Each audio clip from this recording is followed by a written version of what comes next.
Sosialisasi papan edukatif musuh alami tanaman kakao di Desa Ngampang Mas, Kecamatan Borong, Kabupaten Manggarai Timur. Video ini saya persembahkan teruntuk Bapak Mama yang pada hari ini tidak sempat hadir mengikuti kegiatan sosialisasi. Halo Bapak dan Ibu petani kakao, apa kabar? Salam sehat untuk kita semua. Perkenalkan, nama saya Sanca Lestari Indriani Olin. Jabatan saya pengendali organisme pengganggu tumbuhan ahli pertama, bekerja di Dinas Pertanian Kabupaten Manggarai Timur. Tanaman kakao dengan nama latin Theobroma Cacao L merupakan salah satu komoditas penting di Kabupaten kita Manggarai Timur, juga di Indonesia. Dari biji kakao inilah dihasilkan coklat yang kita kenal dan disukai banyak orang. Namun di balik manfaatnya, kakao juga sering diserang oleh berbagai hama seperti pengerek buah kakao, kutu putih, kepik buah, dan ulat daun. Serangan hama ini dapat menurunkan kualitas dan jumlah panen. Untuk mengatasinya, kita tidak harus selalu menggunakan pestisida. Alam sebenarnya sudah menyediakan solusi, yaitu musuh alami, serangga, dan mikroorganisme yang dapat membantu mengendalikan hama secara alami. Oleh karena itu, kita perlu mengenal apa itu musuh alami. Musuh alami adalah organisme yang memakan atau mengendalikan hama secara alami. Terdiri dari 3 jenis. Yang pertama, predator atau pemangsa. Yang kedua, parasitoid dan patogen. Predator adalah binatang, dalam hal ini serangga, laba-laba, dan binatang lain yang memakan binatang lainnya yang menyebabkan kematian sekaligus. Predator berguna karena memakan hama tanaman. Lalu parasitoid. Parasitoid adalah serangga yang hidup di dalam atau pada tubuh serangga lain dan membunuhnya secara pelan-pelan dari dalam. Parasitoid berguna karena membunuh hama. Ada beberapa jenis tawon atau tabuan kecil sebagai parasitoid di kebun kakao. Patogen. Patogen adalah penyakit yang menyerang binatang. Patogen berguna karena mematikan banyak jenis hama tanaman kakao. Ada beberapa jenis patogen antara lain jamur, bakteri, dan virus. Namun dalam kegiatan kali ini saya ingin kita fokus pada jenis musuh alami predator atau pemangsa, karena musuh alami ini yang banyak ditemukan di perkebunan kakao. Mengapa penting untuk kita mengenal musuh alami? Karena musuh alami dapat menekan populasi hama sehingga ekosistem kebun tetap terjaga dengan baik. Juga dapat mengendalikan populasi hama yang menyebabkan kerusakan serius pada tanaman kakao. Lalu yang paling penting, mengurangi ketergantungan kita pada pestisida. Selama ini mungkin Bapak dan Mama sering menggunakan pestisida untuk mengendalikan hama pada tanaman kakao dengan alasan pestisida lebih cepat mengendalikan hama. Tanpa kita sadari, penggunaan pestisida secara terus-menerus dapat merusak lingkungan dan kesehatan manusia. Oleh karena itu, pentingnya menerapkan pengendalian hama terpadu dengan memanfaatkan musuh alami. Sekaligus kita mendukung program pemerintah terkait pertanian berkelanjutan, di mana pertanian berkelanjutan adalah metode bercocok tanam yang berfokus pada keberlanjutan ekologi dan ekonomi.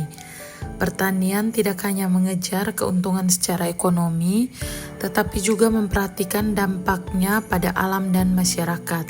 Prinsip utamanya adalah penggunaan sumber daya yang bijaksana seperti pemupukan organik, pengendalian hama alami, dan pola tanam yang ramah lingkungan. Tujuan utama dari pertanian berkelanjutan adalah mencapai ketahanan pangan jangka panjang tanpa merusak keanekaragaman hayati dan kualitas lingkungan. Lalu, apa keuntungan pengendalian hayati ramah lingkungan dengan memanfaatkan musuh alami? Baik Bapak Mama, pemanfaatan musuh alami ini sangat menguntungkan karena tidak mencemari lingkungan, juga aman bagi serangga berguna, hewan, serta manusia. Lalu, menjaga keseimbangan ekosistem, karena musuh alami bekerja secara alami mengendalikan hama tanpa merusak organisme lain. Ekosistem kebun menjadi stabil dan sehat. Mengurangi ketergantungan pada pestisida kimia. Walaupun cara kerja musuh alami sangat lambat dan tidak membunuh hama secara serentak seperti pestisida, tetapi penggunaan musuh alami akan dapat sangat membantu karena menjaga ekosistem lingkungan tetap baik. Musuh alami juga dapat berkembang biak dengan memberikan perlindungan terus-menerus terhadap hama. Sistem PHT ini dengan memanfaatkan musuh alami lebih tahan terhadap ledakan hama di masa depan. Selanjutnya, kita akan mengenal apa saja hama yang ada pada tanaman kakao dan musuh alami yang dapat membantu kita dalam mengendalikan hama tersebut. Yang pertama, hama penting pada tanaman kakao adalah penggerek buah kakao dengan nama latin Conopomorpha cramerella. Hama kakao ini sangat merugikan karena serangannya dapat merusak hampir semua hasil. Penggerek buah kakao dapat menyerang buah sekecil 3 cm, tetapi umumnya lebih menyukai buah yang berukuran sekitar 8 cm. Ulatnya merusak dengan cara menggerek buah, memakan kulit buah, daging buah, dan saluran ke biji. Buah yang terserang akan lebih awal berwarna kuning dan jika digoyang tidak berbunyi.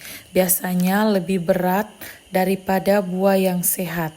Biji-bijinya saling melekat, berwarna kehitaman, serta ukuran bijinya lebih kecil. Seluruh fase kehidupan dari hama penggerek buah kakao ini sangat merugikan tanaman kakao. Hama ini dapat dikendalikan dengan sanitasi, pemangkasan, dan tentunya menggunakan cara pengendalian hayati atau biologi seperti pemanfaatan musuh alami, yaitu semut hitam. Semut hitam ini memangsa telur, ulat, dan kepompong dari penggerek buah kakao. Lalu hama penting lainnya adalah kepik penghisap buah kakao dengan nama latin Helopeltis sp. Kepik Helopeltis ini termasuk hama penting yang menyerang buah kakao dan pucuk atau ranting muda. Serangan pada buah tua tidak terlalu merugikan, tetapi sebaliknya pada buah muda. Buah muda yang terserang mengering lalu rontok, tetapi jika tumbuh terus permukaan kulit buah retak dan terjadi perubahan bentuk. Serangan pada buah tua tampak penuh bercak-bercak cekung berwarna coklat kehitaman, kulitnya mengeras dan retak. Serangan pada pucuk atau ranting menyebabkan pucuk layu dan mati, ranting mengering dan meranggas. Musuh alami yang dapat mengendalikan hama ini adalah berbagai macam laba-laba, belalang sembah, juga berbagai macam semut. Lalu hama penting lainnya adalah kutu putih. Kutu putih hama yang mengisap cairan dari tanaman kakao yang menyebabkan pertumbuhan buah terhambat, buah mengering dan akhirnya mati.